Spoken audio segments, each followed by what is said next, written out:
নমস্কার, জয় শ্রী গণেশ। প্রত্যেককে স্বাগত জানিয়ে আজকের অনুষ্ঠান শুরু করছি। আজকে আলোচনা করব শনির বক্রগতি নিয়ে। আর আপনারা জানেন বেশ কিছু গ্রহগত অবস্থান, যে অবস্থানগুলো প্রাথমিক অবস্থায় আমাদেরকে চিন্তা দেয়, যেমন সাড়ে সাতি, যেমন বক্রগতি, যেমন নিচস্থ গ্রহ ইত্যাদি ইত্যাদি বিষয়। তবে প্রত্যেকটি বিষয় সম্পর্কেই আমরা এর আগেও আলোচনা করেছি যে নিচস্থ মানেই যেমন খারাপ নয়, সাড়ে সাতি মানেই যেমন জীবনটা শুধুমাত্র হার্ড হবে এমন কোনো বিষয়বস্তু নেই, তেমনই একটা প্ল্যানেট বক্রগতি যাওয়ার মানে সেই প্ল্যানেট শুধুমাত্র ঋণাত্মক প্রভাব বিস্তার করবে সেটিও কিন্তু একেবারেই নয়। তার মানে এটি অন্তত নিশ্চিতভাবেই বলা যেতে পারে যে শনির যে বক্রগতি আগামী 29শে জুন 2024 শুরু হচ্ছে, যেটির কন্টিনিউয়েশন থাকবে 15ই নভেম্বর 2024 পর্যন্ত। এই সময়কাল অবশ্যই বৃষরাশির জাতক জাতিকাদের জন্য যথেষ্ট প্রভাবান্বিত হবে, যথেষ্ট প্রভাব আসবে, কিন্তু শুধুমাত্র যে ঋণাত্মক প্রভাব আসবে তেমনটি কিন্তু একদমই নয়। ঋণাত্মক প্রভাব যেমন আসতে পারে, পজিটিভ বা ইতিবাচক প্রভাবের সম্ভাবনাও প্রচুর পরিমাণে থাকছে। সুতরাং বিনা কারণে চিন্তিত ভাবিত হওয়ার দরকারই নেই। সবার প্রথমে আমরা দুটো বিষয় খুব ক্লিয়ারভাবে বুঝে নেব। স্যাটার্ন, শনি। আপনারা প্রত্যেকেই জানেন শনি যিনি নিশ্চিতভাবেই নবগ্রহের একটি গ্রহ, যে গ্রহের যদি আমরা স্থির কারকতা দেখি তাহলে তার কর্মের বিষয়টির উপরে আধিপত্য কিন্তু অনেকটা বেশি, এবং শনির প্রভাব আমাদের প্রত্যেকের জীবনে তুলনামূলকভাবে বেশি থাকে। তার কারণ আছে। কারণটা কি? দেখুন, যা কিছু প্রাপ্তি তার অভিব্যক্তি কিসে? স্থূল জগতের মধ্য দিয়ে। আজকে আপনি একটি গাড়ি কিনেছেন, একটা সাইকেল কিনেছেন, ভোগ করার জন্য একটা জিনিস কিনেছেন। যে জিনিসে আপনি ক্রয় করুন, যে জিনিসের মাধ্যমেই আপনার জীবনে কোনো প্রভাব আসে, সেই বস্তুর উপরেই কিন্তু শনির প্রভাব থাকবে। এটা মনে করা হয় জাগতিক যত পার্থিব জিনিস আছে সেখানে কিন্তু শনির প্রভাব অনেকটাই বেশি মাত্রায় থাকে। এখন প্রশ্ন হলো, শনির এই প্রভাব কতটা আপনাদের জন্য ভালো হবে এই সময়কাল, অর্থাৎ বক্রগতির সময়কাল? আপনাদেরকে একটা বাক্য খুব স্পষ্টভাবে বলি যে বক্রগতি আমি মনে করি একটি বিশেষ সময়, একটা বিশেষ অবসর। আপনার ভুলগুলোকে কারেক্ট করার জন্য, আপনার না হওয়া কাজগুলোকে কমপ্লিট করার জন্য একটি সময় পাওয়া যাবে, যে সময়ে আপনাকে কমপ্লিট করতে হবে, যে সময়ে আপনাকে একটা টার্গেট ফিক্সড করতে হবে আপনার ভুলগুলোকে সংশোধন করার জন্য। এবং এটি আমি মনে করি একটা এক্সট্রা পাওয়া, একটা এক্সট্রা পাওনা, যে এই সময়কাল প্রায় 140 দিনের কাছাকাছি সময়কাল। এই সময়কালে আমরা কি করব? আমাদের যে ভুলগুলো রয়েছে সেই ভুলগুলোকে সংশোধন করব। এবং বাস্তবিকভাবেই যে কোনো প্ল্যানেট যখন রেট্রোগ্রেড হয়, পেন্ডিং বিষয়টা কিন্তু চলে আসে। পেন্ডিং কর্মকে রিপ্রেজেন্ট করে রেট্রোগ্রেড স্যাটার্ন। এছাড়াও বিভিন্ন রকম বিষয় থাকবে। চলুন আমরা বৃষরাশির জাতক জাতিকাদের দশমস্ত শনি, যে দশমপতি, যার ইনক্লিনেশন এবার থেকে 9তে থাকবে, যার প্রথম দৃষ্টি আপনার দ্বাদশে, যার দ্বিতীয় দৃষ্টি আপনার রাশি সাপেক্ষে চতুর্থে, যার তৃতীয়তম দৃষ্টি আপনার রাশির সপ্তমে রয়েছে, কতটা প্রভাব বিস্তার করতে পারে চলুন আমরা আলোচনা করি। প্রথমেই বলবো বৃষরাশির জাতক জাতিকাদের কর্মজীবন নিয়ে সিদ্ধান্ত নেওয়ার সময় এসেছে। অনেকেই দীর্ঘদিন ধরে চাকরি করছেন, চাকরির জায়গায় নানা রকমের প্রবলেম, দীর্ঘদিন ধরেই চেষ্টা করছেন সেই প্রবলেমগুলোকে সংশোধন করার, কিন্তু কোনো না কোনোভাবে সেই সংশোধনের জায়গা কিন্তু তৈরি করতে পারছেন না। তাহলে আমি আপনাদেরকে বলি, এই সময়কালে কিন্তু কর্মজীবনের জায়গা সংশোধন করা যাবে যদি সদর্থক ইচ্ছা থাকে। আপনার ইচ্ছা আছে করার, কিন্তু আপনি সেই জায়গাটাকে অ্যাচিভ করতে পারছেন না, কারণ আপনি ভয় পাচ্ছেন। যদি চেঞ্জ করি খারাপ হয়, যদি চেঞ্জ করি যদি কিছু মনে করেন, যদি স্পষ্টবাদী হিসেবে নিজেকে প্রতিপন্ন করি কেউ যদি কিছু মনে করে, এই যে মনে করে হতে পারে খারাপ হবে, এই চিন্তাধারাগুলোকে আগে বাদ দিতে হবে যদি আপনাকে রেকটিফাই করতে হয় আপনার পূর্বতন ভুল সময়কে।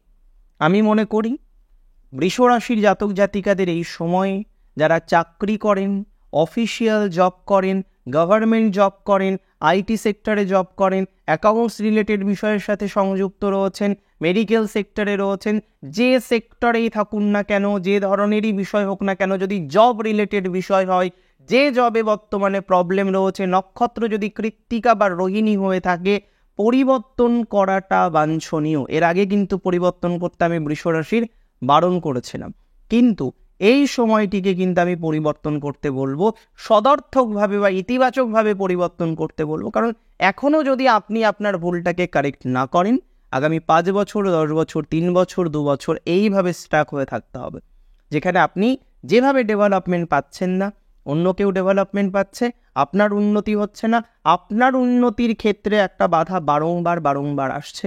আই স্ট্রংলি বিলিভ, আমি মনে করি অন্তত পক্ষে এই জায়গাগুলিতে সংশোধনযোগ্য অবস্থা তৈরি করা যায় বা তৈরি করা যাবে যদি আপনার রাশিটি নিশ্চিতভাবেই হয়ে থাকে বৃষ রাশি। এর পরের যে বিষয়টি নিয়ে আমাদের চর্চা করতে হবে বা চর্চা করার প্রয়োজনীয়তা আছে, আমি মনে করি আপনাদের ক্ষেত্রে কিন্তু পজিটিভিটির মাত্রাটা অ্যাটলিস্ট বৃদ্ধিপ্রাপ্ত হতে পারে। আমি স্ট্রংলি মনে করি যদি রাশিটি আপনার হয়ে থাকে বৃষ রাশি, যারা সার্ভিস বর্তমানে নেই, চাকরি পাচ্ছেন না, কোনো একটি প্যানেলের নাম ঝুলে আছে 10 বছর ধরে, 5 বছর ধরে, কোনো একটি চাকরি পাওয়ার কথা, সেটা গভর্নমেন্ট হোক, নন গভর্নমেন্ট হোক, আপনি জানেন আপনি পাবেন, সময়টা হয়তো পরে হতে পারে, আগে হতে পারে, এই সময়ে কিন্তু পোটেনশিয়ালিটি অনেক বেশি থাকছে, বিশেষ করে 29শে জুন থেকে 3rd অক্টোবর পর্যন্ত। অনেকেই বলবেন দাদা এখানে কেন 3rd অক্টোবর পর্যন্ত টাইমটাকে ভাগ করলেন, আমাদের তো কথা ছিল 15ই নভেম্বর পর্যন্ত। বুঝতে হবে প্রত্যেকটি বিষয়কে গুরুত্ব দিতে হবে। 3rd অক্টোবর বা 4th অক্টোবর আমরা দেখব শনি তিনি নক্ষত্র পরিবর্তন করে শতভিসায় যাবে, এবং এটিও ইম্পর্টেন্ট একটি বিষয় যেটিকে আমাদের কনসিডার করতে হবে পরিবর্তনের কথা ভাবতে গিয়ে বা প্রেডিকশন করার ক্ষেত্রে। তাহলে আমরা চাকরি নিয়ে একটা বিষয় বুঝলাম, পেন্ডিং বিষয়গুলো কমপ্লিট হতে পারে, থেমে যাওয়া বন্ধ হয়ে যাওয়া বিষয় কমপ্লিট হতে পারে, রিজাইন দিয়েছেন, কোনো কারণে সাসপেন্ডেড হয়েছেন, আবার নতুন করে শুরু হতে পারে, ভেবেছিলেন কন্টিনিউ করবেন না, আবার নতুন করে শুরু করতে হবে, বা এরকম একটা পর্যায়ক্রম চাকরির ক্ষেত্রে তৈরি হবে বৃষ রাশি।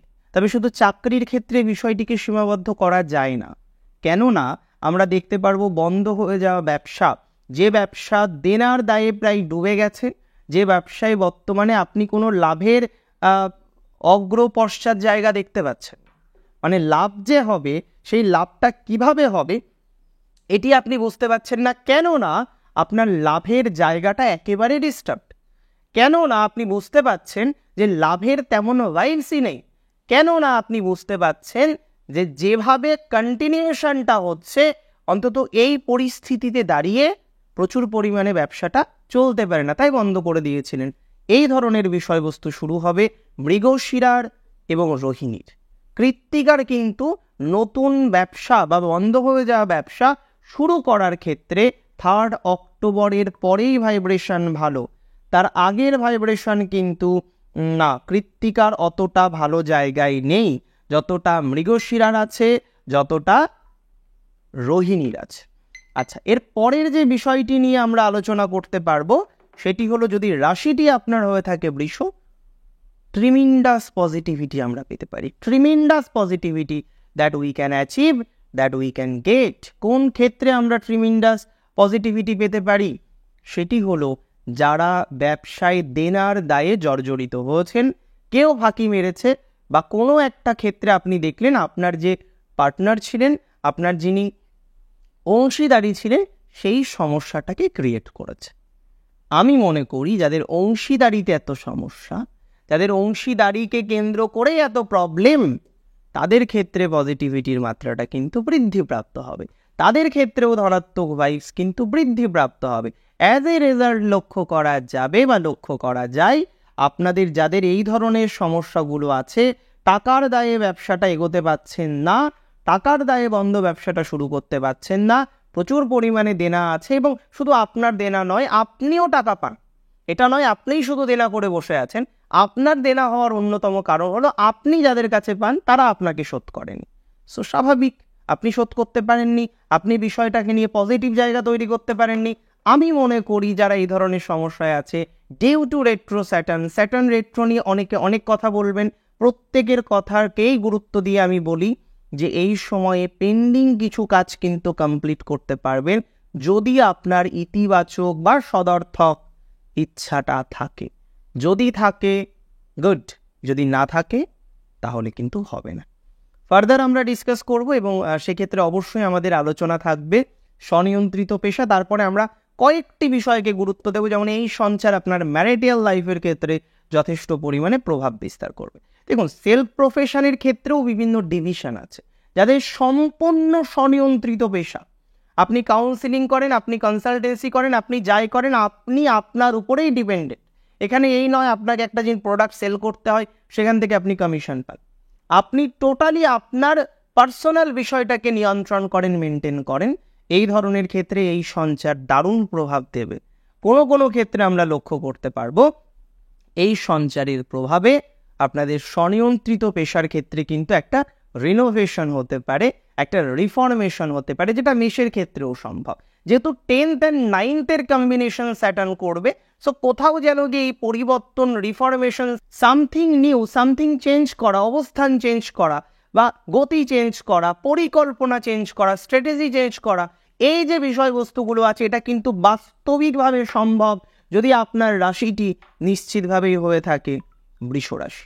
তাহলে বৃষ রাশির সেলফ প্রফেশন ওরিয়েন্টেড বিষয়েও আমরা যে একটা গতির জায়গা পাচ্ছি বা একটা গতির জায়গা লক্ষ্য করতে পাচ্ছি, সেটা কিন্তু পরিষ্কারভাবেই বোঝা যায় বা এটাতে কোনো রকম সন্দেহ আমরা রাখছি না বা সন্দেহ রাখার কথাও নয়। চলুন ফার্দার আমরা আলোচনা করি এবং এবার আমরা সরাসরি আলোচনা করব কর্মজীবনকে ছাপিয়ে গিয়ে বিবাহিত জীবন নিয়ে। দেখুন, বিবাহিত জীবনে ইফেক্ট ফেলবে কারণ শনির 10তম দৃষ্টি আপনার রাশির 7মে আছে। আমরা ততটাই আলোচনা করব যতটা প্রাসঙ্গিক। এবং দেখুন, বিবাহিত জীবনে যাদের ল লিটিগেশনের ঝামেলা চলছে, খুব ভালোভাবে শুনুন। আপনার বিবাহ হয়েছে কয়েক বছর আগে, আপনার দাম্পত্য ঠিক চলছিল, কোনো একটা কারণে, সেটা ইনলজ রিলেটেড হতে পারে, সেটি আদার্স যে কোনো রিলেটেড বিষয় হতে পারে, আপনি কারেন্টলি খেয়াল করছেন যে আপনার যে রিলেশনশিপের জায়গা সেটি খুব একটা পজিটিভ জায়গায় নেই।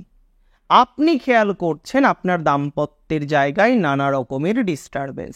আপনি খেয়াল করছেন আপনার দাম্পত্যে এমন কিছু সমস্যা হয়েছে যেটা ল লিটিগেশনে চলে গেছে। আপনার শ্বশুরবাড়ির লোকেরা বলছে আর সংসার করতে হবে না, অনেক হয়েছে। কিন্তু এখানে একটা টুইস্ট আছে, যাদের যে রানিং কেস বা হিয়ারিং, কোনো একটা আপনাকে হয়তো কেস দিয়েছে, কোনো একটা ফলস কেসে আপনাকে হয়তো যুক্ত করেছে বা এনিথিং একটা লিগ্যাল ইস্যুস তৈরি হয়েছে, এই জায়গায় একটা গা ছাড়া ভাব কিন্তু তাদের আসবে। এতদিন হয়তো তারা একদম ধরে বসেছিল যে সংসার করতেই দেব না, বা এটা নয় এটা, এটা নয় সেটা, কিন্তু এখন গিয়ে যে জায়গাটা তৈরি হবে আপনি ধীরে ধীরে খেয়াল করতে পারবেন তাদের একটা গা ছাড়া ভাব ল লিটিগেশনের থেকে বেরিয়ে সমঝোতার মধ্যে কিন্তু আসতে পারে। সেটা এমনও হতে পারে সমঝোতার মাধ্যমে টোটাল সিনারিওটাকে শেষ করা, মিউচুয়াল ডিভোর্স বা ইত্যাদি ইত্যাদি। আবার এমনও হতে পারে পুনরায় সংসার করার একটা জায়গা পাওয়া। এবং এখানে শুধুমাত্র আমি মনে করি বিবাহিত জীবনে নয়, পার্টনারশিপ প্রবলেম, পার্সোনাল লাইফ কেন্দ্রিক any kind of problem, relationship problem, সমস্ত বিষয়ের ক্ষেত্রে এই ঘটনাক্রম প্রযোজ্য হবে। আপনার বয়ফ্রেন্ড গার্লফ্রেন্ডের মধ্যে ঝগড়া হয়েছে, অশান্তি হয়েছে, ব্লক লিস্টেড হয়েছেন, দেখবেন আনব্লক করলো, হয়তো আনব্লক করলো, আপনাকে মেসেজ করছেন, বাট আপনি দেখতে পাচ্ছেন হঠাৎ করে ডিপিটা তো দেখা যাচ্ছে।